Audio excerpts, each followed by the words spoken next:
you guys still doing the dancing stuff? VR well, chat? Like, that's how Carl basically got into VR chat in the first place. Yeah, some of us club that still I dance. used the club that I used to play for shut down, but is basically due to gross incompetence by the staff. Oh, okay. So But yeah, there's still a lot of people that dance. Very.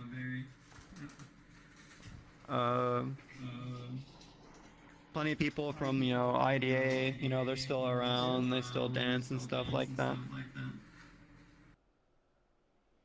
Yeah, well, I mean, the Carl around to sort of show me stuff over there, sort of dropped out of it and talking to people in your community, so it's sort of a shame. And I think it's a good idea to get together every now and then, the way we're doing now. It's great.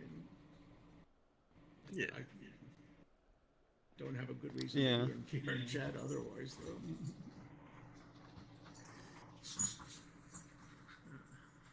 Yeah. Yeah, well, anyway, I see everybody's avatars now. It was a setting called avatar culling.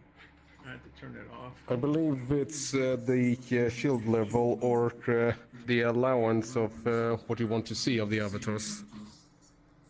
Yeah, there was this feature called avatar culling. I just turned it off, and apparently for dissonant, when you have very, very crowded scenes, apparently you don't have to load them all. But no, I'm okay. It depends on which radius you have it in. Yeah. I see everybody now. It's great. Yeah, I came in here and I couldn't figure it out either. I had to go through each one and turn you on. So, it's like, okay, I'm on a quest, I know that, but I'm running it through a PC. This shouldn't be working this way. Yeah, fair enough.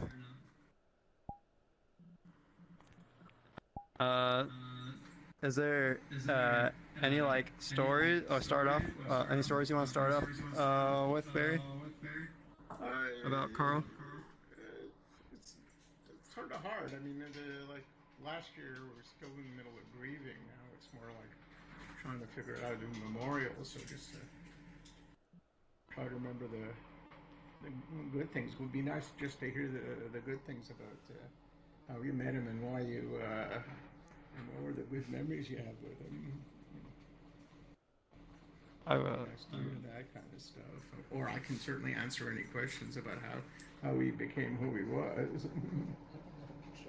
I got a weird thing to ask. I don't know how to ask this correctly, but as someone who's in the middle of the grieving process and battling depression, I kind of came here as well looking for advice and stuff and how to not fall victim to it and all that. It's been nasty so far, and I just kind of want to know if I could talk to people who are also grieving and just kind of get a feel of what I need to do or not feel so alone in the struggle, if that makes sense.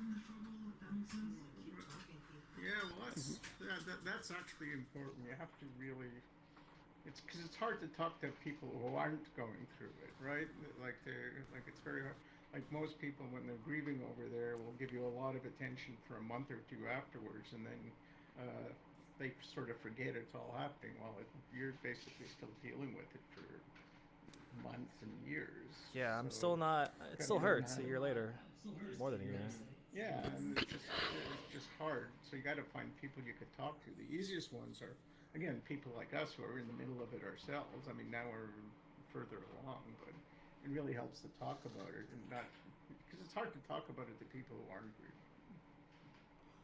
My question is more right off the bat. I just kind of where are you at in the grieving process? It's I know you've had more healing time than I've had for my thing, but where are you at? Has it become easier? Or, what have you been struggling with? Just things like that. I just want to know, just so when I'm going through stuff, I can remember, or just something for advice, just to make it easier. Just anything would be nice.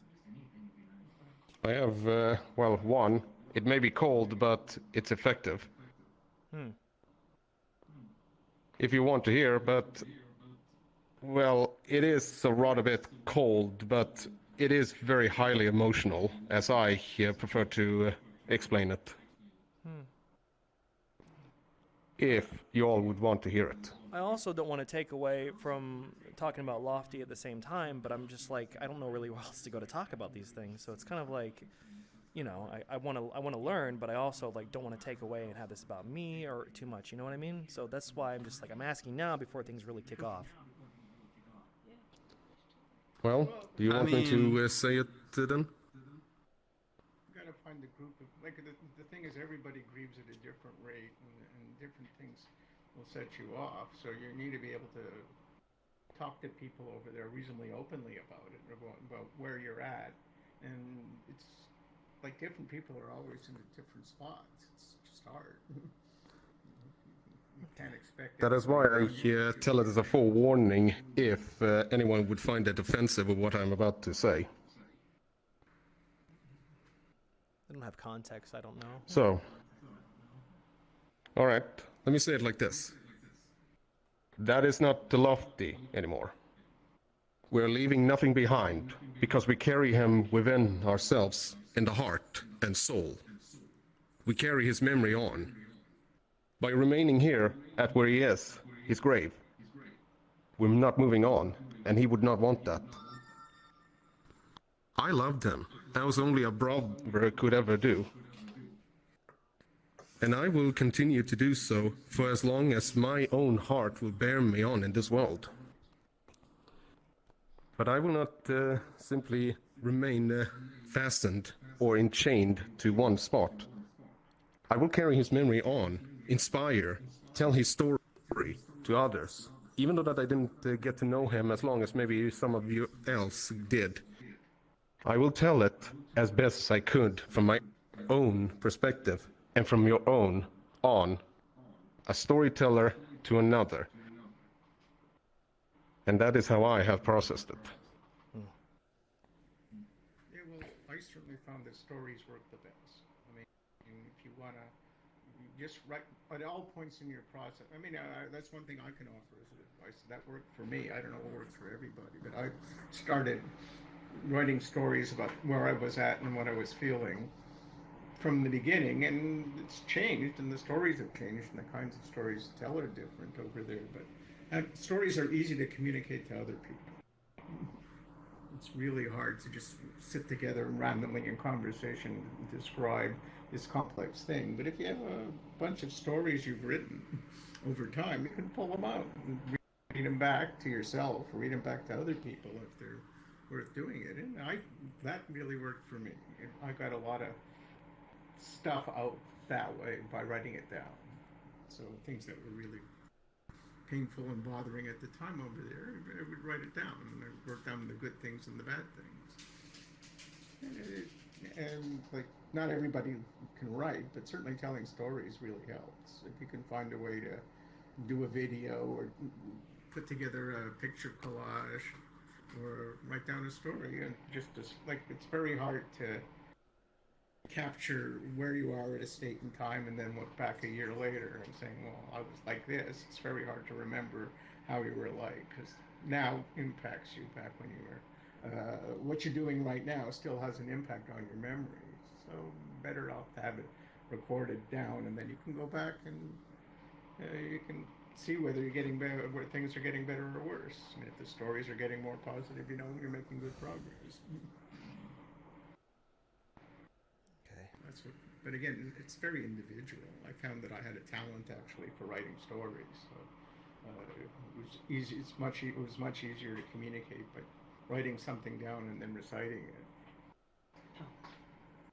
that really helped. It helped me, and it helped other people understand me and where I was at, and what I was feeling, and what Carl was like. I mean, I've written a bunch of stories. Like, Carl had a very unique presence in 3 or 4 different, completely, like, his internet presence was one thing. It was one thing he did. He had presence with some of his ex-school friends. He had presence with the neighbors of where we used to live, and it was quite a unique experience. So when I was talking to any of those people, I would be able to pull out a story about what he was like among this community or that community. Like, Carl was very, very well liked in a bunch of different places, but they were completely different communities that had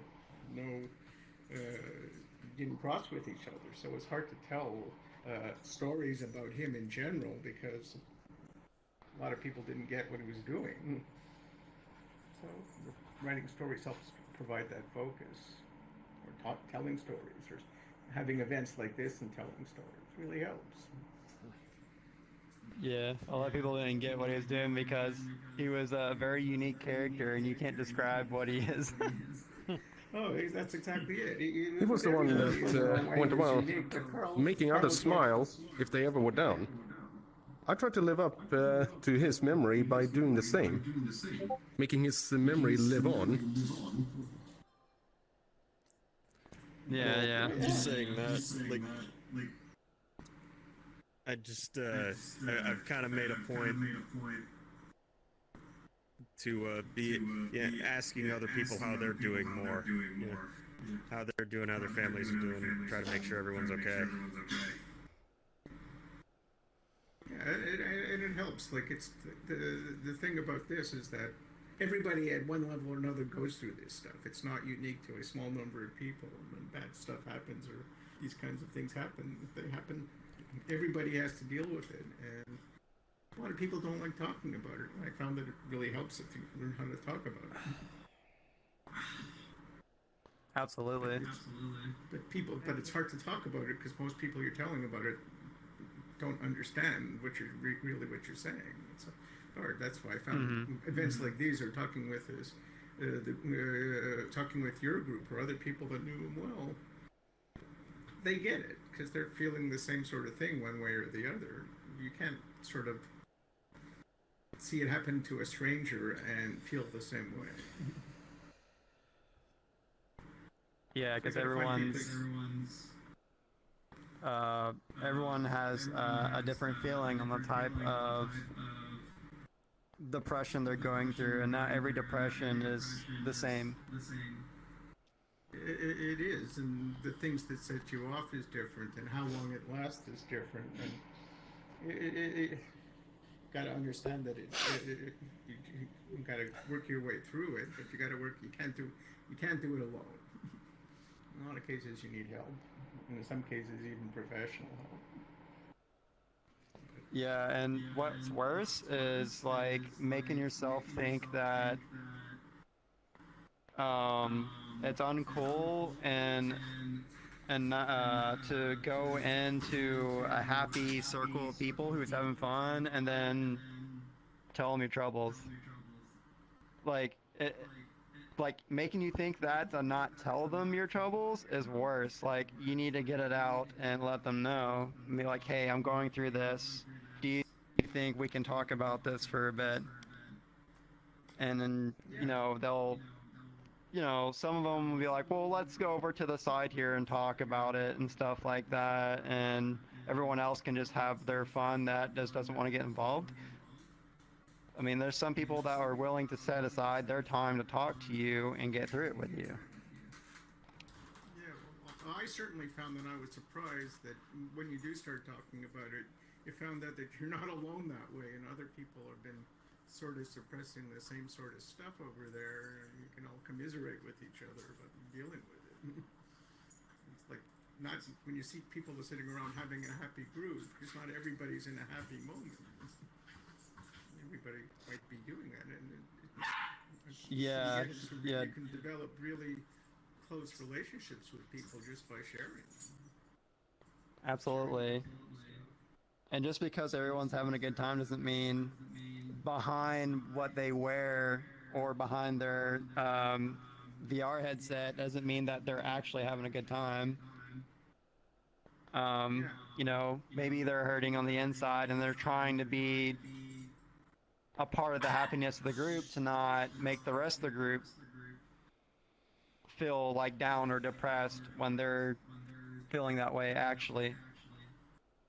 Can I also add in, as someone who has had experience where I was having a good time and then someone joined on me and was like, hey, I'm not having a great time or whatever.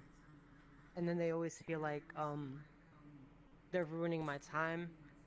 To be completely honest, for me personally, whenever I'm able to be helpful for someone that is a friend to me or someone that's like a really close friend to me, it doesn't matter.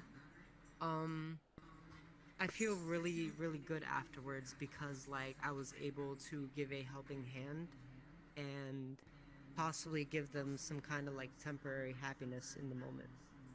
And that's kind of the mindset I think about it as well. It's not, oh, you're just like saying sad things to just ruin people's day. Like you don't know if somebody could actually feel better after like helping you. You don't know.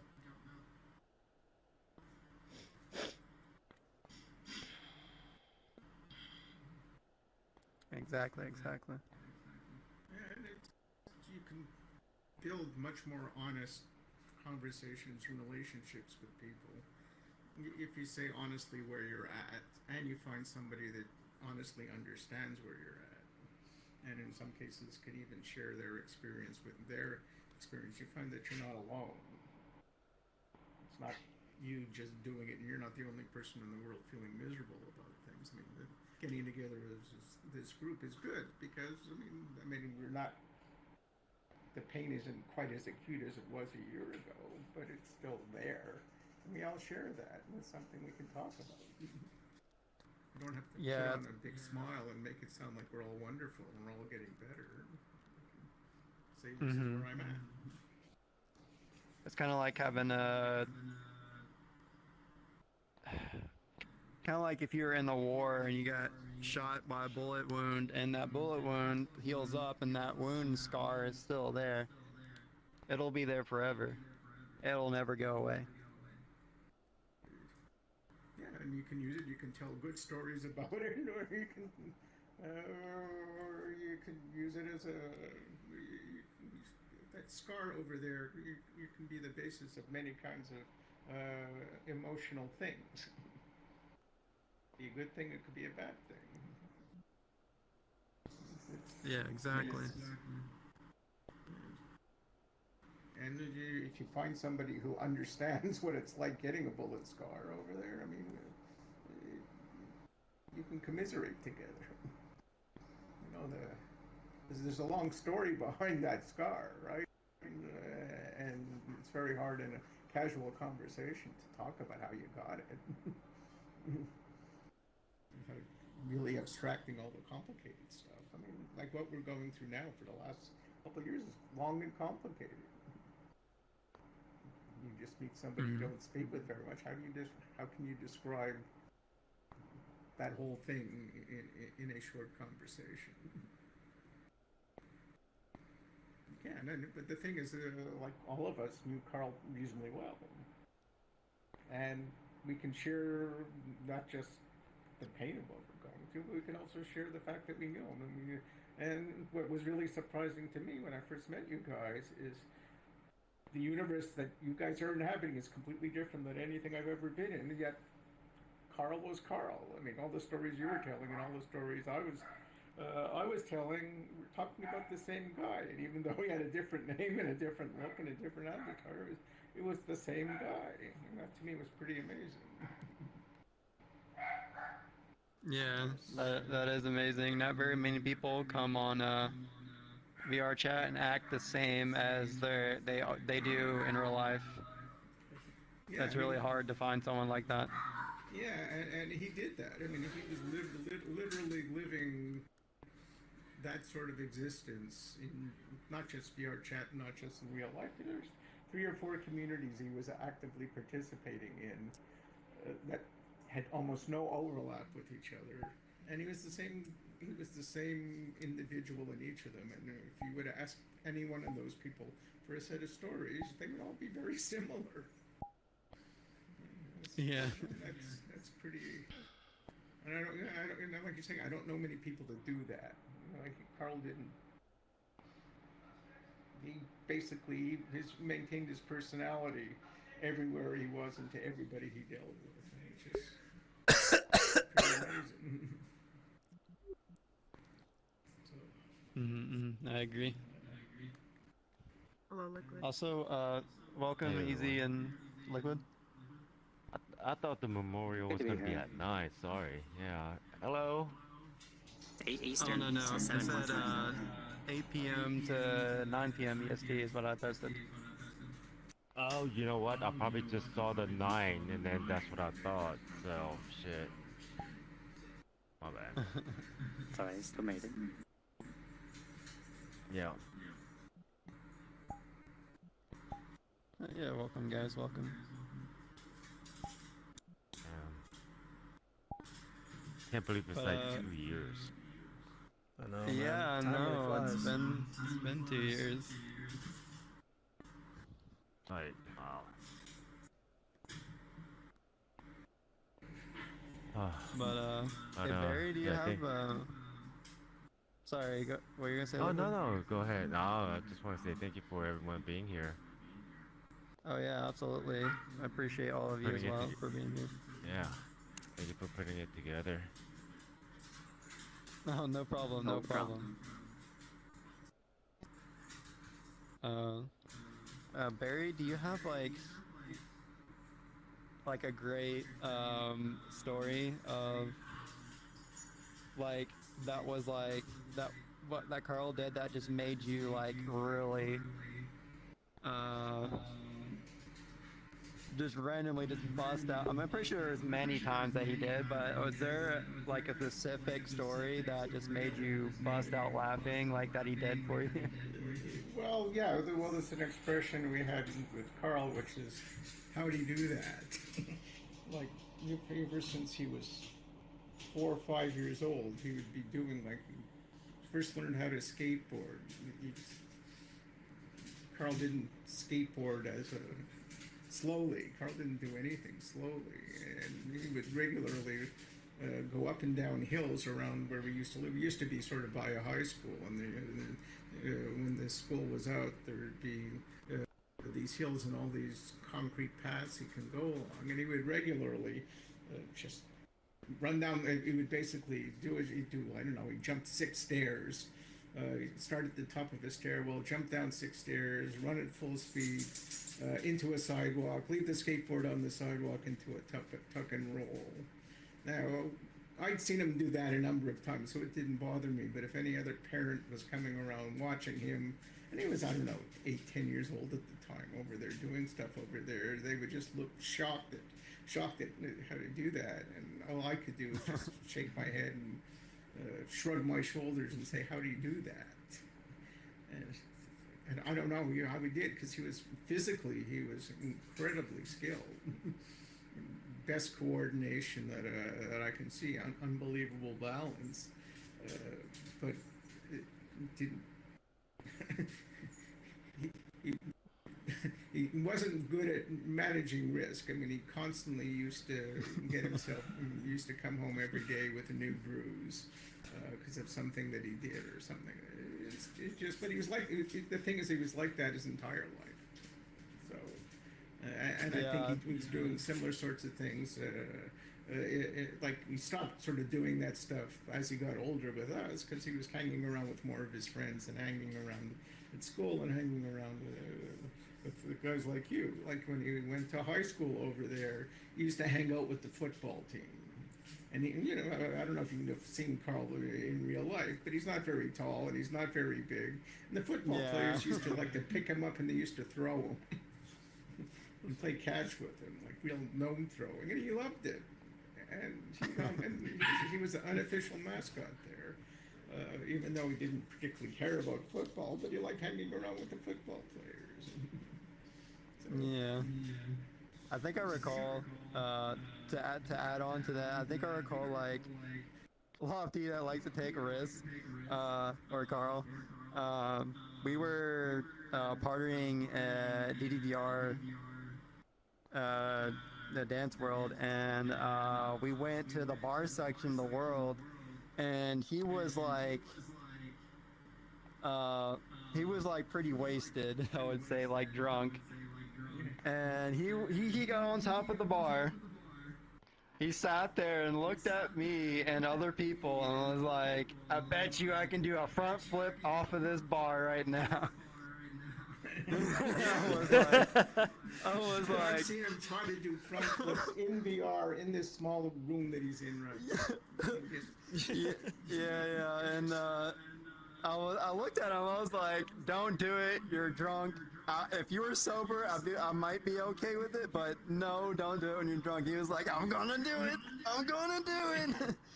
And I was like, don't do it. He was like, oh, here I go. And he sit there and did a front flip, and he like slammed on his back, and you just hear him go and stuff like that.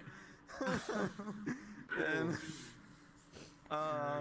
I started, like, me and everyone started busting out laughing in the around the bar area. And I was like, are you okay, Lofty? He was like, bro, everything is spinning right now. Oh. You came home from snowboarding. You went out snowboarding with Hubble and one of his other friends over there, and he would be doing he would do all the snowboard tricks. So he would basically do board slides across bars. He would run the pipes over there, and like wasn't padded out, and he never really got trained in how to land safely on those things. But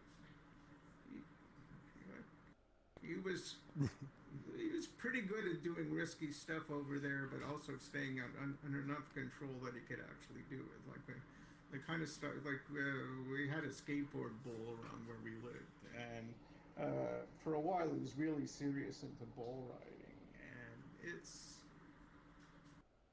like it was him, and there was a bunch of 30 and 40-year-old adults there. I mean, you didn't hang out with the teenagers, because the teenagers were all just doing tricky look at me kinds of things, whereas the adults that were there, I mean, these were guys that had been skateboarding for 10 or 20 years, and at that point skateboarding wasn't that big popular thing that you had to do it.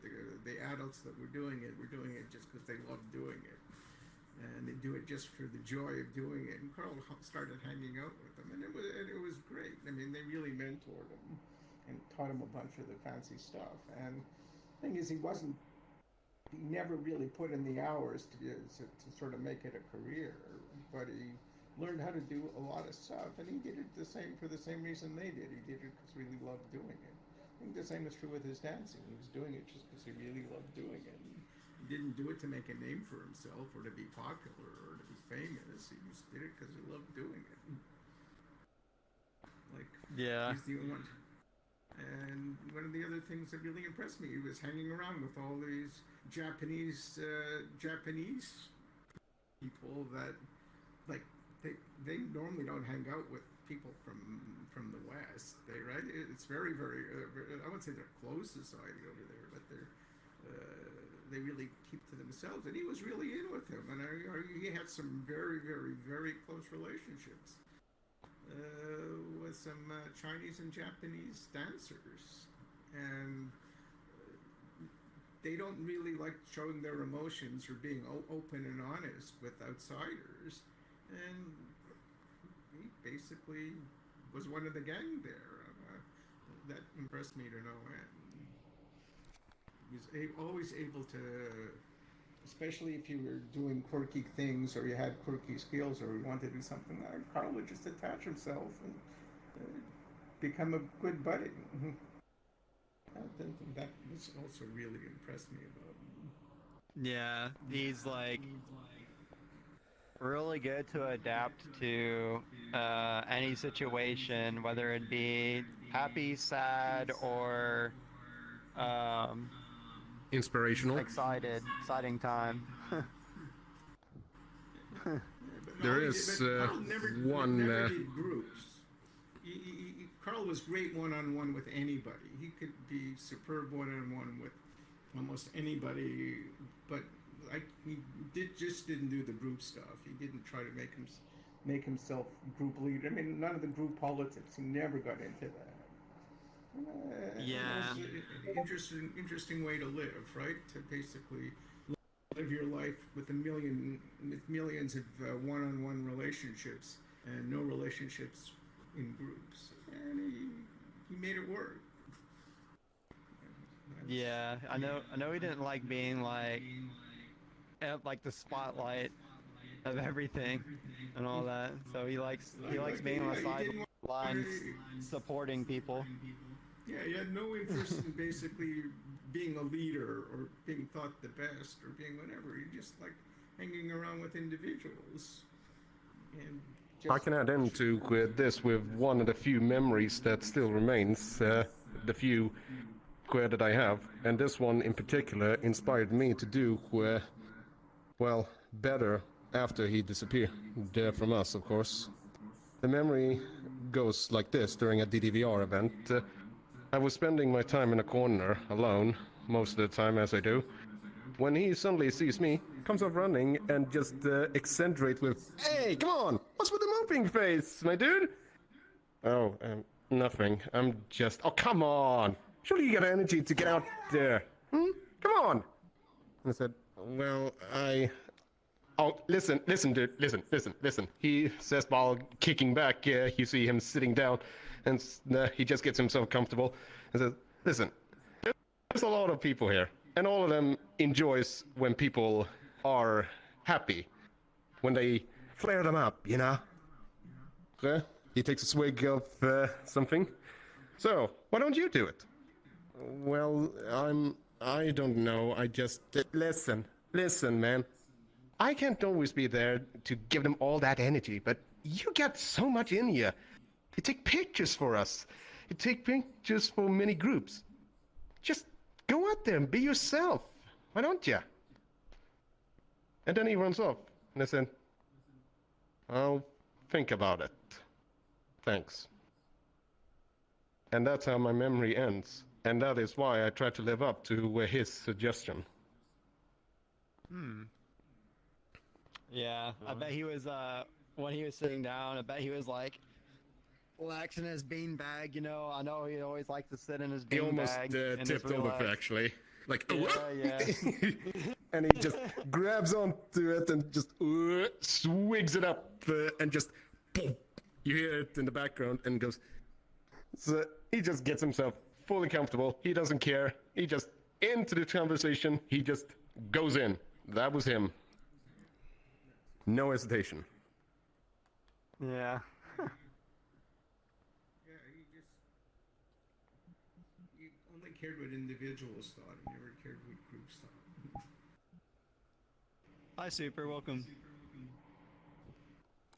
Hello. Like, so he would, and he didn't have, like, he was, whatever he's doing, wasn't doing it to show off, and he wasn't doing it to be thought of better by a bunch of people. He was doing it because he was doing it to hang out with people, and hang out with people he wanted to hang out with, and do unusual stuff. He didn't do the conventional. He never did the conventional stuff. Yeah. That's what I miss. I mean, he was living a very different lifestyle, but he was making a good go of it. It's hard to live your life when you don't worry about when you don't worry about in groups and out groups and all the rest of that stuff. You never worried about that. You would just hang around with people who would like to hang around with, and it was rarely joining this clique or that clique. He didn't do any of that stuff. He never did the group politics. And that was both a real benefit and a real problem. But he made a go of it. So he went his path, his way, his life. Yeah, he would just do it. And he lived he it didn't care, he did. Like, he cared what individuals thought, but he didn't care what groups of people thought. He didn't try Exactly. any group that he was part of. He wasn't seeking large attention to the whole group. He was seeking attention one at a time from everybody he was working with. Yeah. It's pretty unique. It is. I remember every now and then it was, since Super is here, every now and then Super would like join off of me and Calvin, and he'd be like, "Man, I got some great worlds to show you, Calvin. Are you down to come see them?" That's what he does to me. And,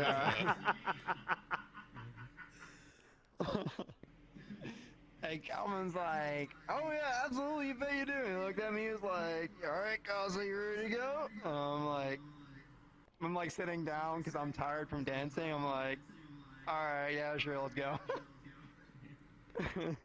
And Super would just show us some incredible visionary worlds, and that's what Carl liked. Like, he loved stuff that is very cinematic, very empathetic. Kind of like how we made this world for him and all that. The same type of world he likes. Like a pioneer of exploration. Yeah, yeah. But you know, it was cool to see Carl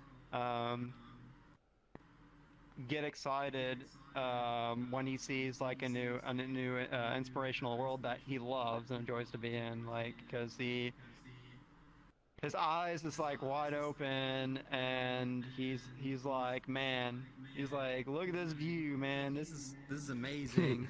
Like a giddy school child he was. Yeah, you know, every time you introduce, then he goes, "Oh, dude, look at that!" And he points and starts already running off to see it. Yeah. He was like, I bet you nerds haven't seen a view like that. Yeah, and always a daredevil going, "Come on, dudes, let's go!" And jumps off the tip of the cliff to see if there's anything secret underneath. Yeah, exactly.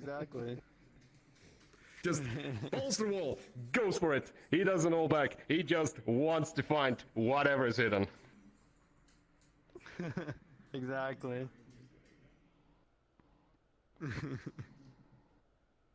Oh man. Was there since you're here too, Easy, is there any like funny moments that you had with Carl you want to share?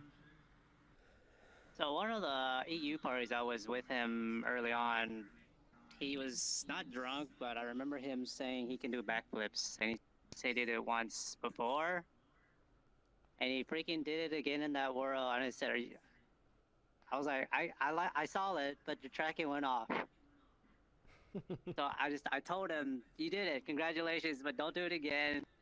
Unfortunately, the tracking's off. So he was happy but disappointed that the tracking was off. It's how, as far as I can remember that moment. It was like, no one noticed it. It was just me and him. So that was one of the moments I remember that he did during the dancing. Yeah, he did, but the tracking couldn't follow him. Yeah, you were there that day, right? Yeah, I was standing in the corner far off. All right. So I saw it from a distance. He's in one of these models, and he did it. I'm like, yeah, he just whoop, did it. but the tracking. Yeah, it was an just update, so it was so bad. Desynced, and he goes, "Oh, it didn't work." I have to really dig through. I've been pretty keeping to myself a lot recently, so. Yeah, I see you're every time you're on though, you're in like the dance world.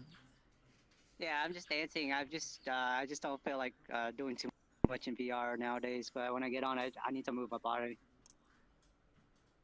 Yeah, get some choreo in and exercise. It's half the fun, man. It's good for you. Oh yeah. I have to really dig through my memories to see what good moments, because. He did perform that funny thing with TJ that one time where I was, well, in some weird abbey, and he and TJ just laid down on the floor right next to me and just wiggled besides me. Yeah, just for the fun of it, because I look like a worm. And they just went, wiggle, wiggle, wiggle, wiggle, wiggle, wiggle. And they just kept doing it because taking pictures, and they just wiggle, wiggle, wiggle, wiggle, wiggle, wiggle. Yeah, that pretty much was him, along with Tom and Jerry. Actually, I think I still have the picture somewhere in my archives. Nice. How about you, Liquid? Oh well. I mean, I shared probably all the memories I had of him, you know, with you guys last year. So instead of rehashing some of my memories, I mean, been 2 years since we lost Calvin, and seems like a long time, but I still remember him clearly. A lot of the good times that we had. You know how he really brought the good vibes and good energy. Just very inspirational. I still dance at my age. You know, I'm breaking down, but yeah, I mean, you know, I dance in dedication to him. You know, and keep the dream alive. You know, but yeah, I don't have too much time on this. Yeah, you know, VR space most likely, but you know, until then, I'll keep on dancing, keep the dream alive, and the 2 years. I mean, you know, that year when Lofty was gone, like we lost a lot of people, like my family, friends, VR friends too.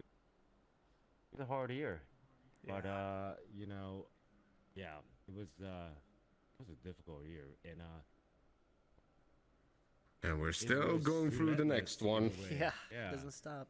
but the So following here's year to got 1 better. year gone and another above wired year to go. But the people that you know has gone before us, I know they're looking after us. You know, until we fulfill our purpose on this earth, and you know, we'll see them soon. You know, sooner or later, right? So I know they're keeping you know, watch over They're us. just I wanna waiting for thank us. them. Yeah, yeah, yeah. And once our time is up, we'll see them soon too. So you know, until then, you know, love you, Lofty. Miss you. See you soon, buddy. That's it. Thank you. Thank you for sharing. Yeah. Was there any like hilarious, funny moments you had with him though? Like you like to share, like that made you I like mean, laugh and. so you heard it before, but I'll tell it again. I mean, you know, Lofty, who else? What Foundation? Who else was there? Freaking Winter Sin. Yeah. Some other people. Yeah, you guys were like the first people I met with full body tracking and shit. So I was like so inspired back then. I had a hybrid system with Index. No, oh, it was Oculus and Connect. And like, yeah, I saw you guys dance, and Lofty, he cracked me up because he used to come with this derpy-eyed, you know, avatar that was blind, and he would come up and basically ask for change, and then he would just dance with this thing cane. Is that what it's called? It acted derpy, and it was just the greatest thing. So, you know, we got to really dance together. It was a great time, you know, and the derpiness of that fucking avatar just kept me, you know, it just really it set the tone for the whole VR chat experience ever since then, basically, you know, because you guys were like one of the first people I met that came on. So yeah, you guys have full body, and then it was like, whoa, look at the cool kids. They have full body one day. Because like, yeah, it was pretty expensive back then. I had a mortgage and shit. So Oh yeah, yeah, it was yeah, expensive back then. Yeah, I'd yeah. agree. I mean, it's still expensive, but not as Mhm. much. So it's more, yeah. So, but yeah, I mean, him as a gamer, greetings. Hello, Mhm. gamer. I mean, you know, good memories like that. So, yeah. I gotcha. Yeah, yeah. Thanks for sharing. Thanks for sharing. What about you? Bad timing? You have any like funny moments you could share with us about Carl?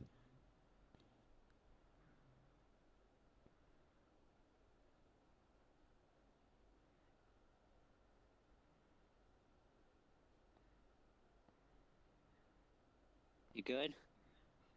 You talking? Good? Give some time. He might be muted. Yeah. But I was. Oh. Okay. No.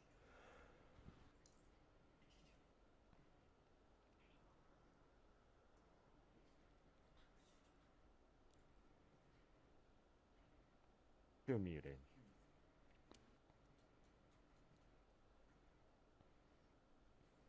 His microphone died. When or you something. hit the button, and the little menu it pops might up. have. Bottom left, there's a microphone button, just in case, because you said you were I struggling think with the I think menus. it's just dead.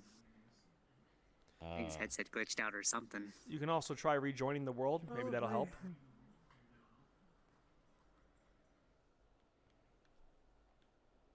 What? So just give him a second. He's gonna rejoin. Okay. Oh, like, it's crazy. Like 2 years just went by so fast, and I'm so glad that like we're still remembering. Oh yeah, I joined on his birthday here. Ah. I talked to Barry a little bit about him. Talked about how it's going on with his brother and all that. Oh yeah. How's oh my God. Jamie? Yes. How's he doing? Barry. How's Jamie They're doing? asking how Jamie is, Barry. He's doing fine. He's Oh good. yeah, just around. Jimmy, you want to say hi? Hello, Jamie. Yeah. Hi, Jamie. Yeah, you're just asking how you're doing. Hello. Hello. Yo, what's up, Jamie? Yo, what's up, boys? Yo, what's up, dude? How y'all doing? Doing alright, man. Doing alright. It's good to hear. It's good to see you guys. Yeah. Are you still streaming, by the way? Not lately. I'll probably start again soon, but I'm in college and it's just been AIDS. Oh yeah. Okay, gotcha. For lack of a better word, it's been AIDS. So once that's done and I have time and like brain capacity, yes. Break your pass. Okay. Gotcha. Got it. Yeah, I don't have enough dedicated wham currently in my brain. I gotcha, man. That makes sense. Alright, good to hear. Yeah, it's good to hear from you, man. Glad you're doing well. Yeah. Real. How have you guys been? Yeah. Hey, it's Pretty nice good. working. A lot of work. Yeah, I hear that. Still I have hear that that. spot? I'm just finishing my break from college right now, and it's gonna be like the same. Just no time, just grinding. Oh good. I gotcha, yeah. Getting the nose in the bugs, bro. Stepping up on the leagues,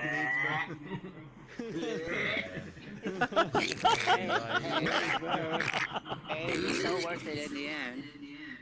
I hope so. We'll see. I don't know. The job markets in Toronto are pretty grim. Really? Oh, is As it? grim Is as it it really? ever be. I'll get one of those remote jobs and then go live in Thailand or something. Yo. Why Thailand? You can Because live like it's kings in Thailand. you can live like a king. You earn USD and move to Thailand. Bro, you be living in like a 3,000 mini mansion or some shit. Yeah, exactly. Yeah, you can literally just shit. buy a personal castle. Yeah, and then hire people to just walk the It's balls. true. You know. I know, but you don't even have a job yet. The fucking timing on that is perfect. Wow. Come on, man. Like a remote job. I'm sure that there's some shitty ass job around that's willing to pay. So is like Sorry. so it's like is USD currency like really like high value over there? It's just U.S. dollar is king everywhere. Oh, okay. I guess the pound is stronger. I guess. Yeah, the Swiss dollar. franc. The franc. A British dollar Franc is MB. like $2 Canadian. Oh yeah. Yeah. The U.S. dollar is It's like oh, but 75 cents extra. It's the not the same. euro. No, Britain is not the euro. I know. Not anymore. So if I They don't went use to it. Canada, Not I since would they be, isolated like, themselves from one the rest of the world. upper middle class. If you move to Toronto and you want to be upper middle class, you probably want to make 200,000 a year. I In heard Toronto. what is it? Yeah. Well, if you're the going to home Thailand- prices are crazy. Yeah, and you better have If you live in any other your non-major city, toughest side up because I hear the Scandinavians are moving up to claim, like out in, like, well, you know, real estate there Like with to the live like Eskimos. kings. With the oh, dude, natives, you could Eskimos and you shit. could live off like $25,000 a year easy. Yeah, I Yeah. want fucking. In like the I'm tired of the Northwest cities. Territory.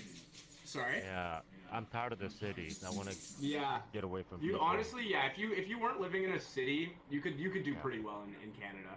Yeah. But all Oh. the jobs and all the food is in the cities. Yeah, Gotcha. that's another thing. Unless you, I don't know, you could be a farmer and grow some stuff. Yep, know, that's true. yeah. Yeah. It's Yeah, I like the know old that. western and hunt. If only if we had free healthcare like Canada does. Yeah, you know, like Yeah, housing might be really expensive here, but like we got healthcare, so you know. Yeah, that's the thing. Yeah. Health shouldn't be a business in my opinion, but I don't want to get too political on that shit. But you know what I'm saying? Like, it's a Yeah, they human do, right. but only if you pay for it. Yeah, there's some countries that'll do pay for have like your Medicare. school though, so. Yeah, and you know it's a fucking scam. Insurance companies are fucking scams. So, it's the Oh, whole- massively. yeah, I was talking to my talking friend in the this U.S. about and just like out of nowhere for some reason he like renewed his policy, and they were just like, "Oh yeah, you're paying $70 more a year, or a month, or whatever it is." And he's like, "Wait, why?" And they're like, "Oh, it's just how it is." He's And like, "Well, here's the can I thing, not?" yeah. They're like, "You can not be covered." And that's the thing, like, what is it, like the insurance, like, whatever, like, it's so expensive if you don't have an employer to, like, get insurance by yourself. Even with Obamacare, it's like you have to get a 9-to-5 job to fucking live and shit and pay for Just to be healthcare. covered, yeah. Yeah, it's the fucking it's ridiculous. nuts.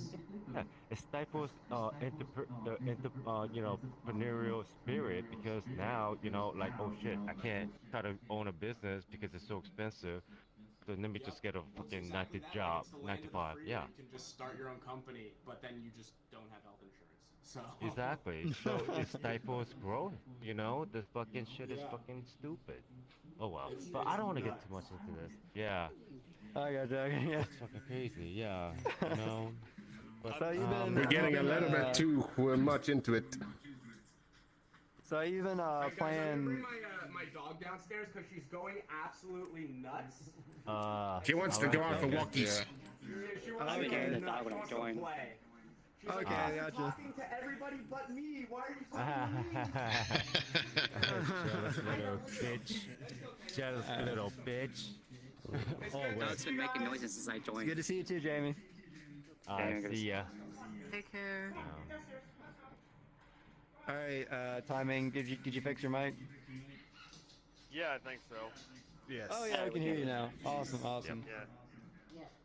I was just gonna say one of the things that I remember is being in the world for the EDC streams in 2020 and seeing him in that, like, him and like 3 or 4 other people ended up in those stupid 2D avatars of the cat passed out on its back.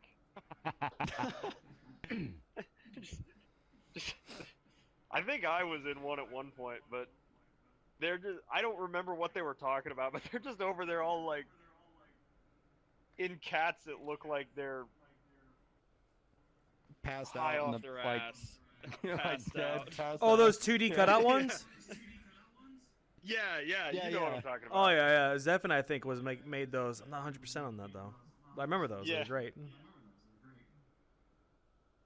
Yeah, I remember seeing him talking to people in the Now EDC that stream reminds with me that of all avatar. the mean avatars like fucking Kaza and Lofty used to wear.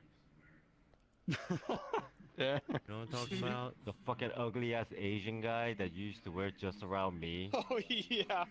Yeah, you and Lofty.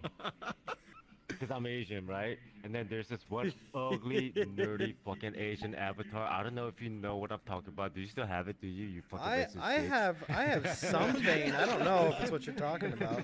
Is it this thing? Just out of curiosity. Oh, that's even better. I like it. Yeah, the cat talks. Clone that shit. Hold on. Let me clone that shit. Yeah, clone it, man. That shit. I've held on. This is an old one. I've held on to there we this. go. I love it. White people. Oh yeah. Oh yeah. There we go. There we go. White people. Let's go Asian folks. No, like. Look at the cross. It's the skinny one with the glasses, with the white shirt, right? Yeah. Yep. You know what I'm talking about. I don't have that one. No. Yeah. You know what I'm talking about. This fucking cousin Cat has the knows. Visines. That's fantastic. Oh really? Oh man. I'm gonna save this one. Oh, look at it. no. I'll be another Asian guy. Oh no, Kim Jong-un. Look, like, this is the best party. I'm with the best party, the Communist Party. There you go. Yeah, I would join the Communist Party. I didn't used to see avatars like before. Avatars used to be 3D drawn. Like now it looks like they're like photorealistic. Oh yeah. Oh, I heard that the Quest Meadows, they're coming out with some crazy stuff. Like it scans your face. But thanks Skynet. thanks for sharing that though, timing. I do remember Alright, the dead laid back cat avatar, like it was like high on catnip or something. Yeah. I can see the remember friend talking to a whole bunch where. of people dressed as that. I thought it was He hilarious. once said. They used to have so many meme avatars, like they're just a meme to themselves, in a way. You remember? Still out there, you can find them. Yeah, I'm pretty sure. I mean, I got the Kim Jong-un shit. I think I can get that cat high thing I was talking about. I just gotta talk to Zephin if you really want it. If he is the creative memory I'm serves sure he right. still has it somewhere. I think it's one of I his think avatar he worlds. was, yeah. Yeah, I think you're right. What's Just this? remember, there's, like I said, there's just a whole pile of them, and running around. Yeah. Is it possible to do motion capture these days with the like the index rigs now, or? Not yet. Oh, no. It's The only in Quest. the You mean the Quest? 80% motion capturing. Carl was killing himself because he could never really record a performance that you could layer on. He really wanted to like dance with himself, and you couldn't do that in VR chat. I mean, even though what he really wanted to do is take his avatar, record motion capture the performance, and then sort of edit a bunch of it together, and then make real performances that way. But the tech just wasn't there at the time. That is what was the best part, that he urged Usher to just get better and better and better. Like now the rigs are That, accurate enough. A full motion rig, it's not going to do facial motion capture, but it can certainly capture most of your body movement. So everything that you're doing to animate the rig, animate Facial your avatar expressions. here, it'd be nice to actually record it and then just use a Blender or something to build a performance from it. Yeah, because I know. Carl and I had a conversation about that. How cool it would be to like the way we danced in real life, to have our avatars mimic it and create it in the way we want it to be looking like. Yeah, and then edit we it. didn't So you do your performance and then just put it into one of the 3D editors that you can get and just edit your performance. It'd be really nice.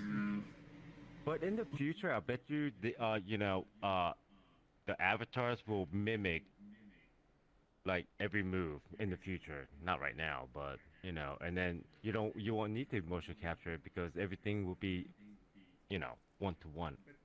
But say you in the future. have a particular dance move, and you just want to record it and then edit a bunch of them together. And then if you make a mistake, you don't have to redo the whole thing. You just want to just run any 3D video editor on doing that, and just capture the performance, edit the performance, layer the performance. That way you don't have to do it all in real time.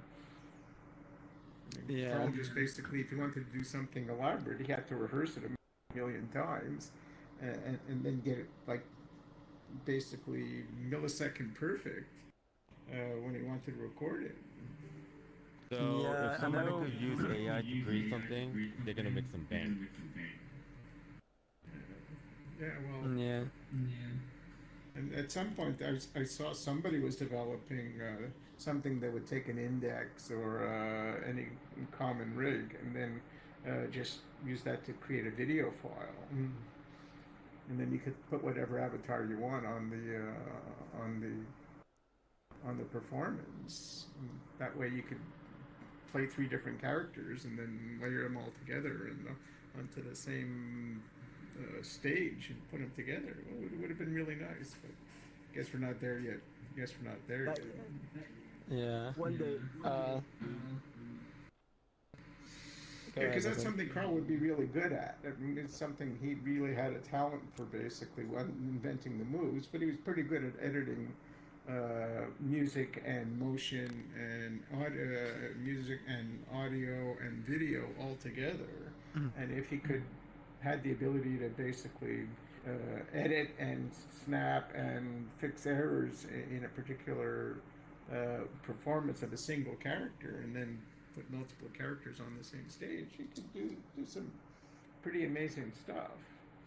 Like he did something, a live performance when he was in high school that was just absolutely amazing with a bunch of other, like he and a bunch of other people did this unbelievable live performance. I think I sent it around at one point, and I really said, well, you really need to be able to do that, but do that in cyberspace, because Yeah. I remember like him recording like a little music video like for fun in VR chat, and he told me, he was like, man, for this music video I had to like be super precise on the timing. It was ridiculous. And I remember when I tried to make something like a meme edit video or something like that, he would like make fun of it because it's off timing so much, and he would like nitpick at me for it. Yeah, and the thing is, you shouldn't have to do that. You should be able, like, there's nothing in the tech that keeps you from being able to capture performance and edit it. I mean, you can record, like when you record a VR file, it's not recording the video, it's recording the motion. So you should be able to export that into something else, and then be able to edit it and fix errors. And if you were off in your timing, or you were off in your motions, you could always just re-record that one little bit or edit that one little bit and then fix it. So like recording the actual 3D model and then being able to edit that. Yes. Which is, and be able that's to a grand idea. I mean, yeah, that sounds. And then merge it together, not just one model. You could do you could play 3 characters and make 3 separate performances 3 separate times, and then merge them together onto the same stage. Yeah, unfortunately the tech isn't there yet. We could only capture everything in video format, and like to be able to capture I have an like avatar all the that data does points that, but only in 3D. Kinda. Well, I probably should put no in the way future. to record it. Like, you're only capturing the sensor movements. Like VR chat's only, I mean, all you need to record is basically where every sensor is moving, and then your avatars all have rigs in them that basically constrain the movements and have what do they call it? Reverse kinetics or inverse kinetics. That basically, so when you move a knee or move an ankle over there, everything else moves in concert with them. And that tech already exists, and so it's be nice to be able to do that with the same stuff that you do running VR chat with. Like you don't need like professional stuff all does that right now, but they have 1,000 sensors that they put on you over there, and they're looking for far and they're looking for a far more exactitude. But for the kind of stuff you need for a dance performance, you don't need anywhere near that. You only need, I mean, what do they got now? 12 sensors. What, like those 3 clones there? Yeah, and like this. so just to be able to record There's that. actually 4. There's actually 4. Or it was 4. So There will yeah, be like if I I was put watching more this out. thing about the motion capture about Hollywood. Like when they motion capture, it's not like perfect, so they had to go into the software and then edit some of the movement by hand. You know what I'm saying? Like some of the limbs and the data points and stuff, which is kind of neat. Which I'm pretty sure you could do that with VR chat somehow. I don't know how. I'm not smart enough, but it's computer program. I think you can export a format that basically just captures the sensor movements. Oh, I don't know. It captures the about that, sensor move, can you? but then you have to reconstruct the avatar's Yeah, full skeletal exactly. structure around the movement of, well, the motion capture. Then you have to animate it so that its entire structure moves along, so it doesn't clip through, nor does it lag behind. One day you will be able to do that with ease, I bet. In the future. There near are future. 3D tools that do all of that. I mean, as long as Yes, you it just capture- takes a lot of time. Well, it does, but that's the professional point. I use- mean, Yeah. professionals do that sort of stuff, and it just doesn't seem like the kind of equipment we've got right now, or you've got the ability to capture all that stuff now, and it's just a matter of I'm pretty sure exporting it somehow. and Yeah. using the right tools. Actually, I'm not too technical about it, but I know I've seen this thing about how Hollywood does it. They motion capture, like, you know, all those, like, whatever. But, like, they're showing how, like, when they, like, you know, jump, like, when these things, you know how your leg gets all spaghetti legs and shit like that. Shit like that happens. So their program is, you know, able to get those points. And you know how we move our balls or pucks?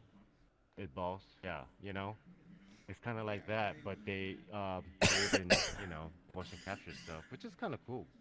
I never knew that. Yeah, but there are tools like Maya or Blender or any 3D, any like game development system right now knows how to do all of that. Yeah. And it's just hoping. I was just hoping by now there would be something like that, because that's where Carl could certainly have made a difference. If he could cap like some of the stuff that he wanted to do, it would be really nice to capture that. But it In just due it time. would be too hard. Yeah, we're not there yet, but Technology is Storm? moving rapidly fast for the VR industry due to that so many invest in it. yeah. Storm? What are you gonna Did you want to share with us like a funny moment you had, Carl? Well, I still, it's the same moment I've said before, but it was Please remind the car us. ride, the car ride with you, Shadow, Steel, and I believe it was Super as well, where we reenacted that. Oh, I in the think in the it was, like, desert or Seinfeld? whatever. Yeah. Yeah, the Seinfeld thing. Oh yeah. Yeah, we What was that? reenacted Oh, that, oh, and okay. It was a fucking Seinfeld, but hilarious. okay. Yeah, I was Yeah. watching from a distance. Oh, you were there? Oh shit. Yeah, but most do not notice me since I'm so good to hide. You like blending Yo, in with voyeur. the environment. You're like Batman or some shit. No, literally, I've I got could the just pictures of stand in that. front of you, and most do not even notice I am there. Yeah, because we were all crowded in the car together, I think. Yeah. Huh. Aside from me, that one time when I bounced in front of the hood and said, "Can I see your driver's license? I think your warranty has expired." Oh yeah, oh yeah. Can I see your driver's license? Basically, reenacted the scene from Lego, where villain superhero scene there for everyone. Is it like a movie or a game? It's a game where when all of you drove in that car and I basically reenacted one of the characters saying, "Can you see your driver's license?" by jumping onto the hood. That's very chaotic. I love it. But yeah, it's chaotic neutral. Yeah, go ahead. Hell yeah. I also wanted to share a song that I made for him today. It's short, but I did it within the same day. Nice. Yeah, go ahead and share it with us. It was just to basically sum it up. It was just what was going through in my mind today. So.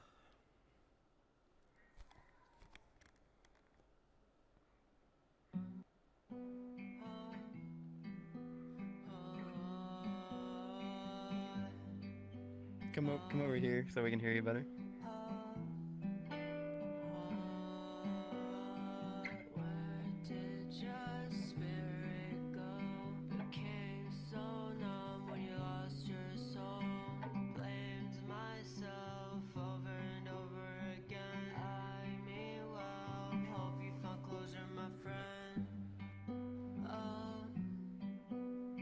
Is there a way you can turn it up? Sorry, I didn't mean to interrupt it, but it's okay. Super low. 65. 65. Let me know if this is good enough.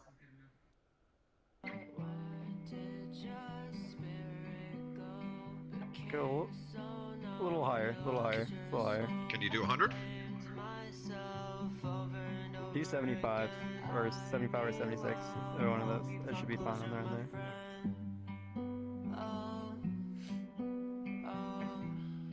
Restart the song so that way everyone can.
Oh, thank you. Wow, that was great. I feel like I'm gonna cry. I feel like I'm gonna cry. Oh yeah, that actually reminds me of one funny song that he loved to hear from me in one of my avatars in the early days when I was walking around taking pictures, and he said, dude, that song, play that for me. And I think I still have the avatar that... Oh yeah, here it is. Hold on.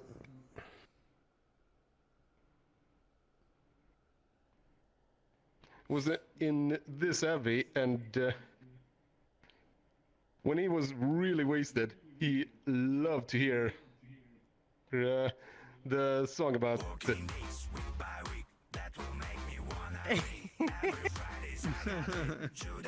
he just...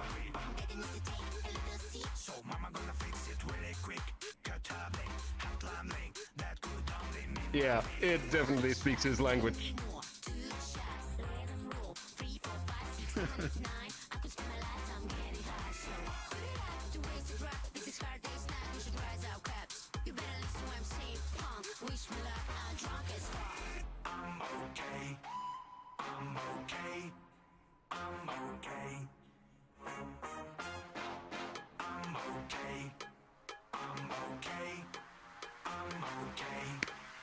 not alcoholic. I'm okay, gay. I'm okay, gay. I'm okay, gay. I'm not alcoholic. I'm okay, gay. I'm okay, gay. I'm okay, gay. I'm not alcoholic. When you're walking the So yeah, Thanks for sharing, he Metro. loved to hear Yeah. it. Thank you. Very good. Thanks for sharing. But you made that song, Storm, that you played. Off of the top, yeah. I was just pouring my Nice. feelings out about That's him. pretty good. Impressive. Thank you. Very Yeah. great. One more story about this avatar. I ripped this from Calvin, and Easy Quest made this one. Yeah.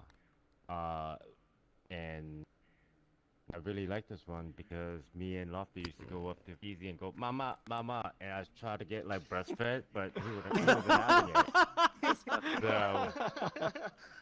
Oh dear. That was mama. Do you remember Easy? Yeah, I remember. I fucking remember that. Yo, Yeah, Lofty, I so- probably hear his voice, bro. Yo, mama, dude. You know. Yo, mama, dude. Yeah. So it was a good time. I love this avatar. It just always reminds me of him. Think what happened. You? Hmm. Ah, Let me see. Yeah. Got a matching color on it. So similar color. mama. Mama. I'm hungry. But You hungry? Milk. I'm actually hungry. I had dinner. Oh yeah, I haven't had dinner yet either, but it's Friday and Yeah. whatever. It's Friday. yeah, Yeah. we're about to be done here. Storm, you said you had a few questions you want to ask Mary? Mm-hmm. Where's my phone? I know I wrote them down. Here it is. Okay. So, I have like 5 questions. Is that okay with you? Okay. What is your favorite memory of Lofty or Carl? I've got lots of them, but like he used to sort of produce videos back when he was younger. He basically would play things like he would record scenes from take backgrounds from Halo, then he would sync them to music, and he would make little music videos over there. And he made me when I was in the hospital for a while back in 2014. He made one of those for me as sort of as a get well card, and it was just he had no training to do that, and just out of the air he produced this wonderful music video over there. He basically sang some songs from the Disney Tarzan movie with a bunch of fly-throughs that he did on Halo, and it was unbelievably well produced from an 18-year-old with tools that were basically very, very primitive that he could barely use at the time, and he made this absolutely wonderful piece of content. And he just had this real talent that just really, I was feeling pretty miserable when I was in the hospital, and he just made me feel really, really a lot better back at the time. It was That sounds very, very wholesome. Good. yeah, no, he just very creative in terms of being able to produce really nice stuff with tools you could basically find in your garage. Really good at that. So My second question is, what was his favorite kind of foods? What were his favorite kind of which? Foods. What were his favorite? Boots? No, Foods. food. No, food. As in with the eating. F, like Yeah. things to eat. He wasn't a fancy eater at all. He just ate reasonably. He didn't eat exciting, fancy stuff. He just liked fast food, and he liked Chinese food and other kind of stuff. But food wasn't his thing. I know he ate a lot of McDonald's. I can tell you that. Yeah. Oh yeah. Oh man, I'm guilty of that too. Yeah, McDonald's and Tim Hortons that they have here. That's all he would eat because food wasn't one of his big motivators. Music was he really liked music and Oh, stuff. Music is very powerful for sure. It does Well, he unspeakable things. He's just very, very coordinated. So anything that combined music and movement and interesting visuals over there, he liked, and he liked playing around and making that stuff. And that was just unbelievably skilled at it because he was very, very coordinated. Like he could.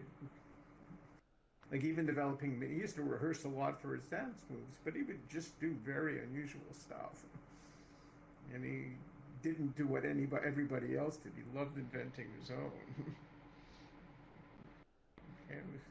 and he just had a sense of movement and like when he danced, when you see him dancing in real life, he was just unbelievable. Like you would watch him and a group of other people all dancing over there, and he was the only one that was in time.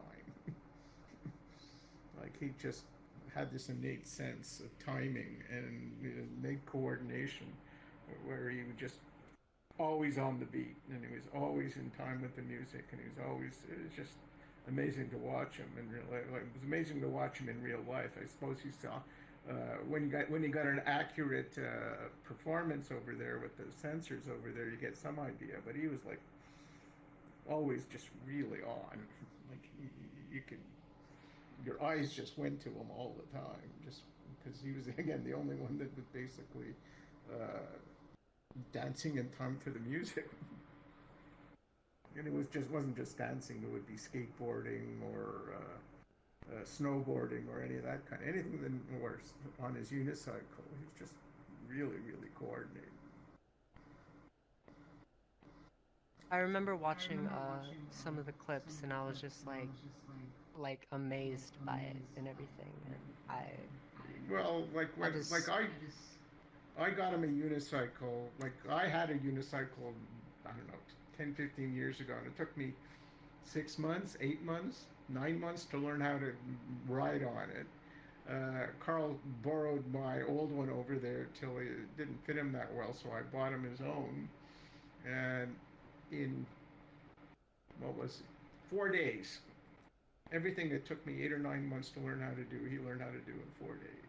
He was able to ride it, stop, go up and down in 4 days, and it just blew me away. And all the local street kids around him over there, Carl used to love, he was, I don't know, 14, 15 at the time, and all the 8-year-olds and 9-year-olds used to travel around behind him, watch him on his unicycle. And he was just like he is in your world. He was constantly spending time with the younger kids. And they weren't used to that. I mean, the younger kids over there are used to getting ignored by the teenagers, but Carl didn't do that. So all the street kids around us just loved him. Yeah, he used that unicycle in VR too. Yeah. Yeah. And it's just wow. He was just amazing at it. Just learned how fast he learned how to use it, and he also used it to basically attract attention with people he didn't know. So unicycle was definitely a conversation breaker, a conversation maker that he would have with people. My Third. What was the last question? Oh no. Okay. What seemed to be his biggest inspiration? His biggest inspiration? That's a good question.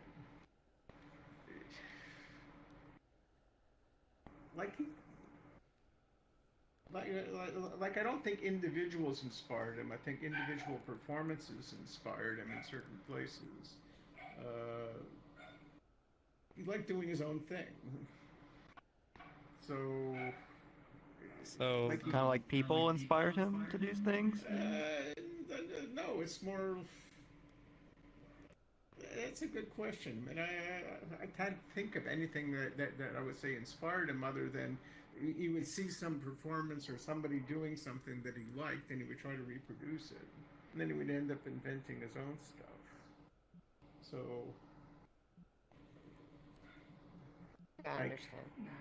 Like this stuff that he really liked doing is like Calvin like people who Calvin and Hobbes really inspired. Oh, I love that. The cartoon Calvin and Hobbes. I mean, he just lived that. Nice. Like he saw himself as Calvin. That's why he calls himself Calvin. Right? That's where he got the name from. It came from Calvin and Hobbes because he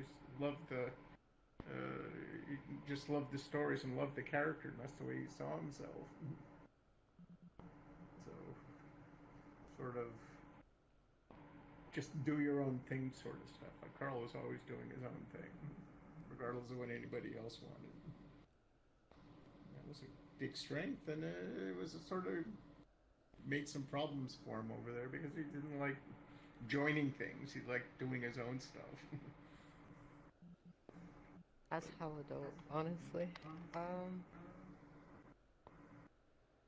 What was his favorite holiday if he had one? Favorite holiday? That's a good question there too. I don't think he really had one. I mean, like it's like it wasn't like he spent all his free time basically doing in the virtual world. So like it's not like he had to split his life between working and holidaying. You know, like he had, when he was working over there, he was doing sort of jobs that basically weren't all that scheduled and weren't all that there. So I don't think he really had a favorite holiday. I mean, he just basically tried to live the same all the time. He didn't have a work mode and a play mode. He only had the mode that you basically saw. Yeah, that was basically him all the time. One thing, I remember seeing a clip of him skateboarding. Yeah. And I've heard a few like stories. How much did he actually really love skateboarding?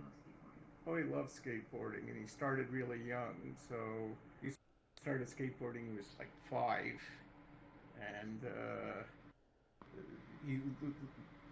he would be doing sort of the typical street skating thing for a while. Then we discovered there was a skateboarding bowl around where we lived, and he used to spend gigantic amounts of time there when he was very young, and that was a very interesting community there. Sort of talking about it before is that wasn't like when he was 5, 6, 7, and 8. Like the teenagers didn't want to have anything to do with an 8-year-old, but all the adults in the skateboard bowl over there were happy to basically mentor him. And he learned how to know what dropping in is into a skateboarding bowl, but it's basically when you're on the top of a ramp and you basically put the skateboard on the top of the ramp and then you step onto the skateboard and you slide down the ramp at full speed. And the ramps on the bowl some of them were like 6 feet high, 10 feet high. And I remember we were at one of these skateboarding bowls, and all the older kids were learning how to drop in at that time, and here he was 8 years old just hanging around with everybody. And he was the first kid that had the courage to actually, because it's not that hard a move to do, but it's very, very scary. I mean, you're sitting about 10 feet high off the ground on the skateboard, and you have to basically put all your weight forward on the front of the skateboard and then forward while you're sliding down the ramp, and it looks really, really scary. And he was the first kid out of a group of about a dozen 12-year-olds, 10-year-olds, and he was an 8-year-old, and he just basically did that. And he was skateboarding seriously a lot for when he was younger. Then he stopped for a while, and then he started again a few years ago. And it's really, I mean, like, skateboarding is really, really interesting place. It's because it's no longer a big popular, you have to do it sort of thing. I mean, people don't consider you're cool anymore because you're a good skateboarder. But it's really a lot of fun and requires enormous amounts of time and energy to learn how to do it right.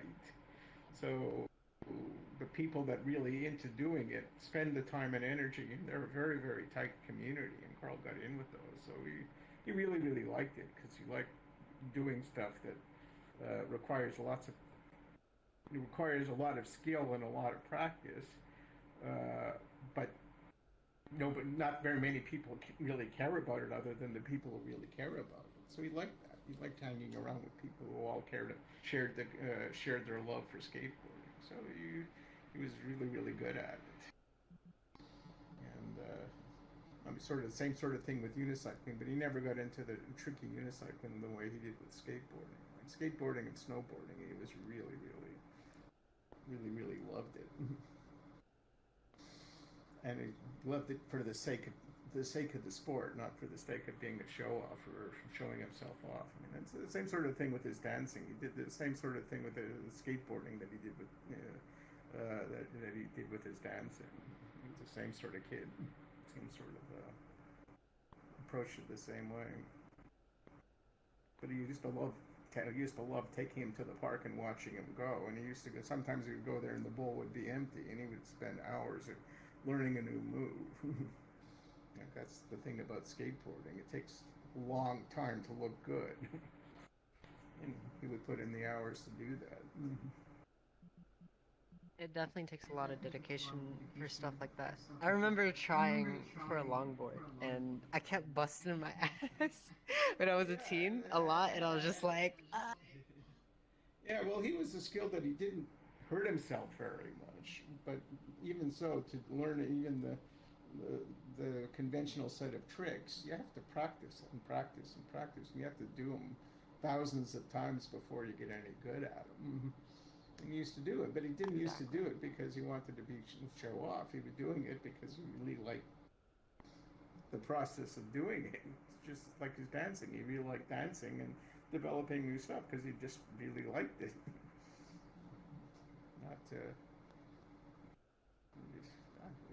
It's just interesting. Like he liked the creating and the performing, but he didn't like doing it in front of people. Like he hated performing in front of crowds, but he liked performing. He hates performing in front of crowds, and he likes performing in front of individuals. And he likes jamming with people. He likes jamming with people. So it's like musicians that like hanging around together over there and just jamming with each other. That's what he basically did.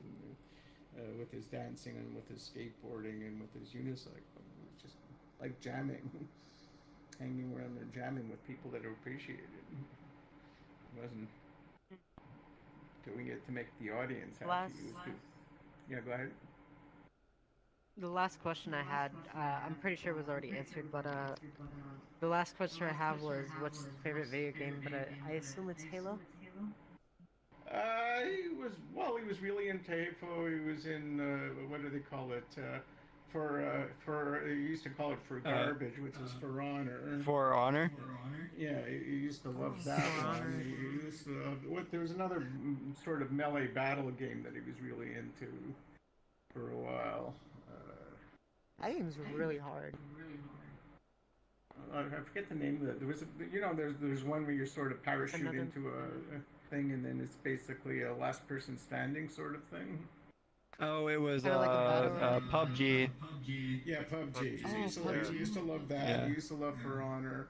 He had his Halo periods on and off. I mean, he liked Halo for a long time, and then he didn't like it, and then he liked it again. But he really liked, he's also very, very good at those video games. He probably could have played, if he would have had the discipline, he probably could have played professionally. But he didn't like the trouble is when you join these professional teams, it's very, very regimented, discipline, rehearsal, rule-driven way of doing it if you really want to be a serious professional player. I think he had the skills to be a pro, but he didn't have the will to sit there and listen to Carl hated getting coached.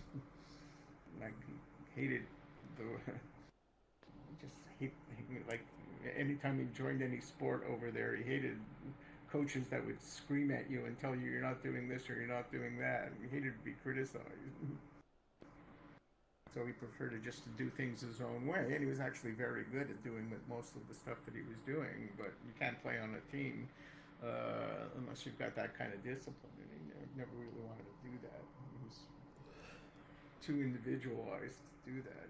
He's really like a solo artist over there that doesn't like being directed by whatever powers that be say you need to do it this way or do it that way. He preferred to do his own thing. So More like carefree and just like wanting well, to do his it's own not thing. that he just wasn't doing it. He didn't see it as a goal to make people like what he. I mean, he would do it whether people liked it or not. He just did it because he liked doing it. And he had the skill to do stuff that people liked, even without basically being told do it this way. Like he hated to be told do this, do that, and do the other because it's popular. He loved to do it just because he liked doing it. So it was good. So he invented a bunch of stuff, and he invented a bunch of moves and techniques and performances that he just made up himself. That nobody told him to do it that way.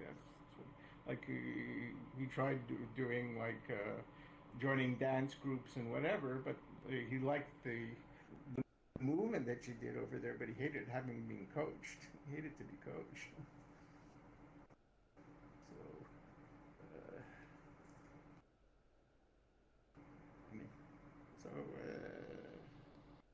It was interesting. I gotta get going. Yeah. But thank you so much. What?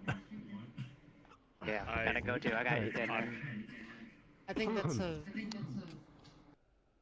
I'm trying to. I got I think that's a very left on my like. headset, so it's gonna, and it's falling fast. So Okay. But did he answer all your questions, Storm? Or... Yeah. Okay. Okay. Thank you Well, for we're gonna- answering them also.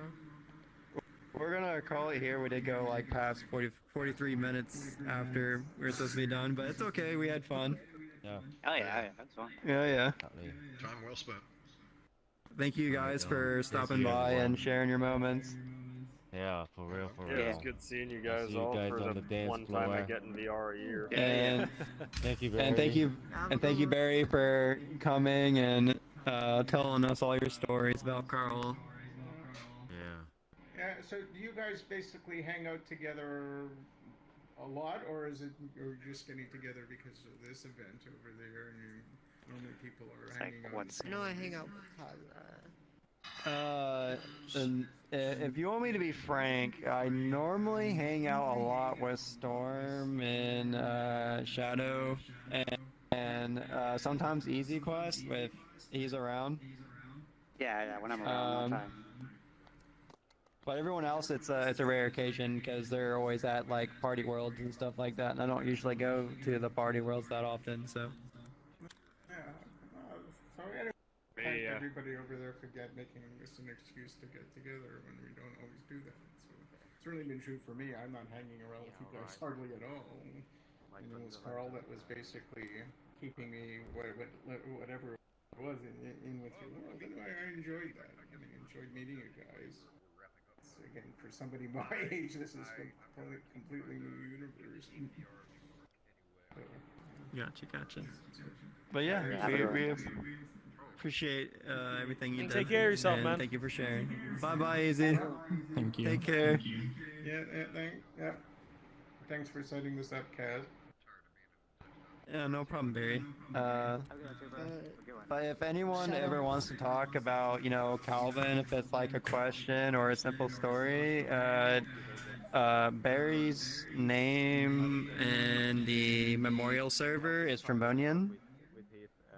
You can just message him if you have like maybe a question you still had or not about Carl, and he'd probably be more than happy to answer or have the time to sit down and chat with you or whatnot. Appreciate it. Yeah. No problem. But yeah, event's over. Thank you guys for coming, and you're free to go wherever you want to go. If you want to stay here and chat a little longer, that's totally fine. But I think everyone is hungry and As much as I'd like to stick around, my headset won't let me, so I will get you later. Yeah, no problem. Thank you for stopping by, Training. Take care of yourself, man. timing. You too, man. Thank you. Hopefully, it'll be like sooner than a year before I see y'all again. But I've had to say that to a lot of people lately, so yeah. Just keep your health in good shape and you'll be good. That's not right. Believe me, I'm trying. Feeling And, it, man. You know, that goes for all you guys too. Later, guys. Thank you, man. Take care. It doesn't pick up anything.